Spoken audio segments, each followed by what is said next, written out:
Hey, coucou tout le monde, j'espère que vous allez bien. Alors aujourd'hui, on se retrouve pour une nouvelle vidéo sur ma chaîne qui sera un petit book haul puisque j'ai acheté quelques livres depuis la fin du confinement et donc j'avais envie de vous les présenter. Donc on commence tout de suite avec Plonge avec moi de Holly T.L. Donc ici c'est le premier tome, Souffle contre souffle. Donc il a été publié aux éditions Hugo Roman dans la collection New Romance. Donc ici on va se retrouver avec Marjorie qui a 19 ans et qui est passionnée par les études qu'elle fait.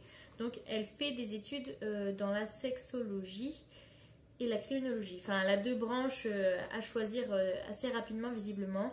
Donc ce sera soit la criminologie soit la sexologie. Me demandez pas le rapport, je sais pas pourquoi. Visiblement donc il y a un jeune homme qui s'appelle Morgan qui va débarquer dans sa coloc et il va un peu bouleverser toute sa vie. Puisque elle c'est plutôt la petite fille parfaite, tout va bien, enfin vous voyez le genre quoi. La petite fille parfaite et lui c'est un peu le bad boy qui n'a rien à voir du coup avec elle. Visiblement il va bouleverser sa vie et apparemment il a pas mal de secrets à cacher. Si j'ai bien compris ça va être un roman un peu penché sur le BDSM, sur un peu cet univers là, donc c'est plutôt une dark romance et voilà, donc apparemment il va l'entraîner un peu dans les méandres de la noirceur de l'être humain et c'est là que va partir du coup le début de leur histoire. Donc j'en sais pas plus puisque je ne l'ai pas encore lu, je l'ai tout juste commencé. Mais voilà, vu que je lis pas mal de mangas en même temps, c'est un peu compliqué de se concentrer plutôt sur un roman. Apparemment, il cache pas mal de secrets. Et en fait, dans cette même ville, apparemment, il va y avoir des agressions assez horribles, assez bizarres qui vont arriver. Et visiblement, il va avoir un petit lien avec tout ça. Et je pense que Marjorie va un peu découvrir tout ça petit à petit. Il y aura un lien aussi donc avec le mystérieux monde libertin de la confrérie. La confrérie du coup c'est un espèce de club BDSM dans lequel Marjorie du coup va devoir faire un stage qui lui aura été proposé par sa prof. Donc c'est assez spécial. Je pense que ça va me plaire parce que j'adore un peu tout ce qui est noir, un peu tout ce qui est gore comme ça, un peu tout ça. Je pense qu'il y a une très bonne histoire derrière ce petit roman, donc je pense que ça va me plaire. Surtout que le tome 2 est sorti il y a très peu de temps en librairie, donc je pense que je vais pouvoir enfin me plonger dedans et au besoin acheter le tome 2. Je pense que ça arrivera assez rapidement aussi. Donc le deuxième roman que je voulais vous présenter, il s'agit de La disparition de Stephanie Myler de Joël Dicker aux éditions de Fallois Poche. Donc ici on va se retrouver en juillet 1994 à Orphéa dans une petite station balnéaire des Hamptons.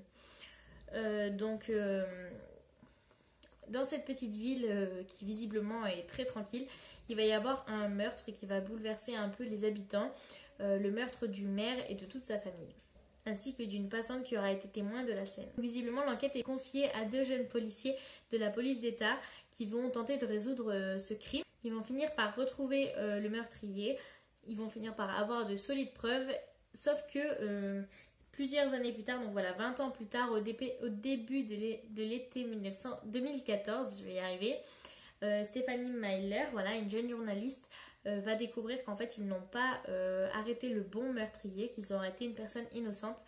Et donc là apparemment toute l'affaire va être relancée en sachant que Stephanie Myler va donc disparaître après cette annonce. Donc c'est un roman qui a l'air assez spécial, surtout que j'ai vu et lu La vérité sur l'affaire Harry Kéber de Joël Dicker, que j'ai juste adoré. Et donc c'est vrai que j'avais carrément envie de lire un de ses autres romans. Et donc quand j'ai vu que beaucoup de personnes sur Bookstar lisaient celui-là, je me suis dit pourquoi pas essayer.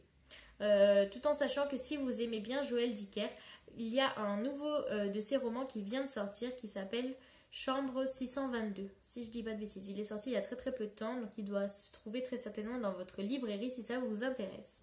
Un autre roman que j'ai acheté après ce confinement, il s'agit de Ma raison de vivre de Rebecca Donovan aux éditions Pocket Jeunesse. Donc ici il y a le tome 1 et j'ai acheté directement le tome 2, Ma raison d'espérer.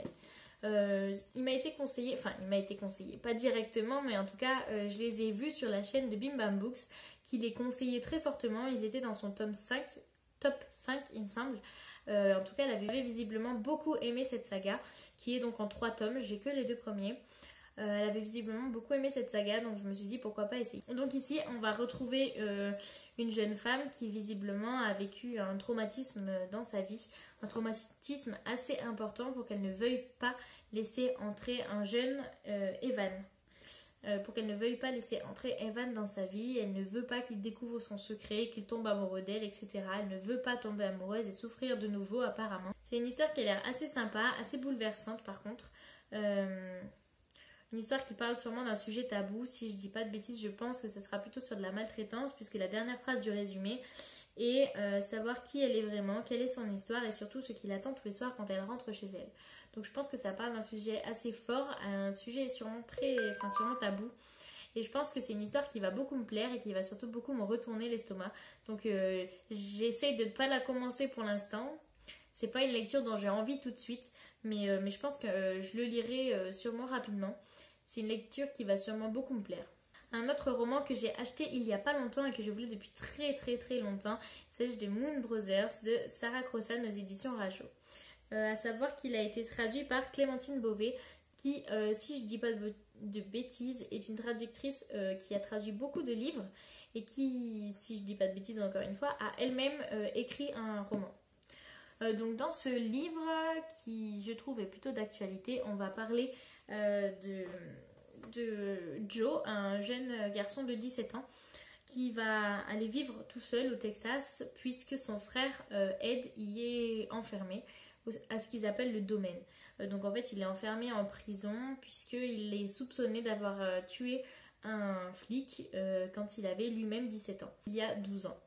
À l'heure actuelle dans le livre, on a eu une date pour son exécution et donc à l'annonce de cette date, son petit frère Joe a décidé d'aller lui rendre visite et donc de se prendre un appartement à côté du domaine pour pouvoir lui rendre visite le plus régulièrement possible et pour pouvoir essayer de passer ces derniers temps avec lui. Ils ont un petit peu d'espoir quand un certain Hal, un nouvel avocat, vient vers eux, reprend cette affaire en main et essaye de faire tout ce qu'il peut pour que Ed ne soit pas exécuté. Je l'ai justement lu et terminé hier et du coup, je sais pas quand est-ce que vous verrez cette vidéo, je sais pas quand est-ce que je la posterai, mais en tout cas je l'ai terminé il y a très peu de temps du coup. Et j'ai beaucoup aimé cette lecture, je vous en parlerai très prochainement dans un prochain point lecture. Je vous en parlerai également dans un prochain post sur Instagram si vous avez envie de voir. Il faut savoir que c'est un roman qui est écrit d'une manière assez spéciale puisqu'il est écrit en prose, il me semble qu'on dit comme ça, en prose. En tout cas c'est un roman qui se lit très vite, même s'il fait 360 pages. C'est vrai que du fait de l'écriture, il y a des pages où on a très peu d'écriture. Par exemple là, voilà, on a très peu d'écriture. Donc c'est vrai que ça se lit très rapidement et c'est un roman qui est très sympa, qui est vraiment, je vous le conseille en fait. Je pense qu'il faut le lire. Il parle un petit peu, des problèmes qu'on peut rencontrer en milieu carcéral, mais surtout au niveau de la justice, des problèmes du système judiciaire aux États-Unis du coup. Et je trouve que c'est vraiment un très bon livre et qui s'inscrit totalement dans ce qu'on est en train de vivre actuellement avec le Black Lives Matter. Donc je pense que voilà, c'est vraiment un roman à lire. Et on apprend pas mal de choses sur ce que certaines personnes peuvent vivre là-bas en milieu carcéral, au niveau de la justice, etc. Donc je pense que c'est vraiment un livre à lire. Et voilà, moi je l'ai vraiment trouvé sympa, donc je vous le conseille. J'ai acheté donc là il y a un peu plus longtemps, mais je vous l'avais jamais présenté, le journal de Claire Cassidy de Ellie Griffith aux éditions Hugo Thriller. Dans la collection... Ouais, aux éditions Hugo Roman dans la collection Thriller. Donc ici on se retrouve dans un collège anglais où... Claire Cassidy, voilà. Où Claire Cassidy donne chaque année un cours sur un certain inconnu. Voilà, donc sur un certain inconnu qui a vécu visiblement dans son collège. Donc en fait, Claire Cassidy est fascinée clairement par ce personnage qui est l'inconnu. Et elle est en train d'essayer d'écrire une biographie de sa vie. Et alors qu'elle écrit cette biographie, elle va un jour...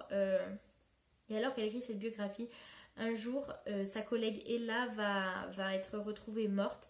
Et à côté de son corps, il y aura une citation de ce fameux inconnu. Et je pense que ça sera un super bon roman. Je ne l'ai pas encore lu, je l'ai commencé aussi. J'en ai lu très peu. Mais pour l'instant, le peu que j'ai lu m'a beaucoup plu. Donc j'attends juste de retrouver le bon mood pour pouvoir le continuer un petit peu. Parce que c'est vrai que là, je suis pas trop dans un mood thriller. Mais j'attends le bon moment pour pouvoir continuer ce roman. Donc le dernier que j'ai acheté, mais je sais pas si je vous en ai déjà parlé, en tout cas si je vous ai déjà montré le livre. Ce qui est sûr, c'est que je vous ai déjà parlé de la série puisque j'ai adoré cette série. Il s'agit de La vérité sur l'affaire Harry Kéber de Joël Dicker, donc aux éditions de Fallois. Donc dans ce roman, on va se retrouver avec un certain Marcus Goldman qui en fait était un étudiant de Harry Kéber qui était un étudiant de Harry Kéber à l'université. Et en fait, Marcus Goldman donc, a écrit un roman qui un jour est paru et il y a eu beaucoup de succès. On lui demande, donc sa maison d'édition lui demande d'écrire un autre roman. Il a signé un contrat pour écrire 5 romans, il me semble. Donc il faut qu'il écrive un autre roman absolument, mais il n'a pas d'idée. Il n'a plus d'idée du tout. Donc il essaye de contacter son ancien professeur, donc Harry Kéber. Il essaye de voir avec lui comment faire pour avoir de nouveau cette passion d'écrivain, de nouveau avoir des idées et pouvoir écrire un nouveau roman très inspirant. Et il veut absolument que ce soit un roman qui restera dans les mémoires. Et donc un jour où il retourne dans la maison d'Harry Kéber, où il retourne un peu sur les traces de son passé si on peut dire, une affaire va éclater justement sur ce professeur. On va découvrir le corps d'une jeune fille qui s'appelle Nola Kellergan, qui a disparu lorsqu'elle avait 15 ans. Donc il y a maintenant, je ne sais plus combien de temps. Mais en tout cas en 1975. Donc vous voyez, il y a 30 ans à peu près, il me semble. Il me semble qu'ils disent il y a 30 ans, enfin quelque chose comme ça, il y a plusieurs années. Elle avait disparu, cette fameuse Nola Kellergan, quand elle avait donc 15 ans. Et là, on découvre son corps dans le jardin, si on peut dire, dans la propriété d'Harry Kéber. Donc là va commencer toute l'histoire. On va se demander comment ça se fait qu'on retrouve son corps dans la propriété d'Harry Kéber, surtout que avec son corps a été déposé le manuscrit des Origines du Mal, qui est le roman un peu phare, le roman qui a fait connaître Harry Kéber. Donc là vont se poser plein de questions. On va se demander pourquoi elle a été retrouvée ici, qu'est-ce qui s'est passé, s'ils ont une liaison ou pas, en sachant que lui avait à l'époque une 40aine d'années et qu'elle n'avait que 15 ans. Donc pas mal de choses, de questions vont se poser et des choses vont se passer dans ce petit village. Et j'ai vraiment adoré cette histoire parce que vous savez quoi, je n'ai pas vu venir la fin. Je n'ai pas du tout vu venir la fin et puis tout au long du roman et même de la série, on est baladé à gauche, à droite, on ne sait pas qui a fait quoi, on se pose plein de questions. Qui est qui? Est-ce qu'il l'a tué? Est-ce que Harry Kéber ne l'a pas tué? Est-ce que c'est lui qui l'a enterré? Est-ce qu'il l'a fait tuer? On se pose énormément de questions tout au long de ce roman. Et franchement, même si c'est un assez gros pavé, même si c'est un gros pavé, il vaut le coup d'être lu. C'est vraiment une histoire de fou. Tellement qu'à la fin, je me suis demandé si c'était pas une histoire vraie. En fait, je me suis dit, c'est un truc de fou, c'est pas possible d'avoir pensé à ça. Comment on peut faire pour imaginer un truc pareil? Du coup, je me suis dit, c'est forcément une histoire vraie. Et en fait, je me suis renseignée et non, ce n'est pas une histoire vraie. Donc, je ne sais plus du tout où est-ce que j'avais lu ça. Mais en tout cas, il me semble, si je ne me trompe pas, que cet auteur avait justement mis en avant l'importance... Enfin, le fait surtout que du coup, les lecteurs de plus en plus... étaient attirés par les histoires vraies, en fait, par les romans écrits et tirés, inspirés d'histoires vraies. Et il me semble que justement c'est cet auteur qui avait mis en avant le fait que les histoires inventées sont aussi clairement très intéressantes et qu'elles sont souvent sous-estimées. Et voilà, c'est tout pour cette vidéo. J'espère que ça vous aura plu. En tout cas, c'était très sympa à tourner. Donc je vous retrouve bientôt pour une prochaine vidéo. Bye bye!